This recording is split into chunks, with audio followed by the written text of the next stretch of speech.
भगवान कृष्ण काले हैं, परंतु भगवान कृष्ण ही योग योगेश्वर हैं। भगवान कृष्ण को मक्खन प्रिय है और भगवान कृष्ण और राधा में एक अलौकिक प्रेम है। इसका क्या अर्थ है?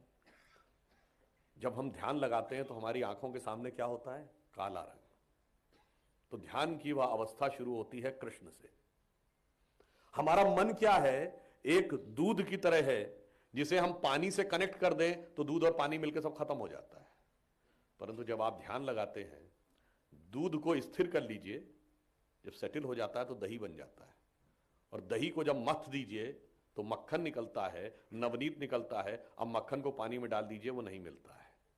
इसीलिए जब आप ध्यान लगाते हैं, ध्यान को स्थिर कर लेते हैं, स्थिर करने के बाद और अंदर जाकर उसका मंथन कर लेते हैं, तब आप संसार में आ जाइए, आप निष्काम कर्म योगी बन सकते हैं। और इसीलिए जब आप अंदर जाते हैं तब आप कहेंगे राधा कृष्ण क्या है? भाई लोगों को पता नहीं, इसलिए नहीं पता है। हमारी जब आप ध्यान लगाइए, हमारी स्वाभाविक प्रवृत्ति, एक क्षण के लिए मन स्थिर नहीं रहता। कभी एक वस्तु पर भागेगा, कभी दूसरी वस्तु पर भागेगा, और सामान्यतः नकारात्मक वृत्तियों में भागता है। तो हमारे शरीर की जो वास्तविक धारा है वो अधोगामी है, और धारा को उल्टा कर दीजिए तो क्या हो जाता है? राधा।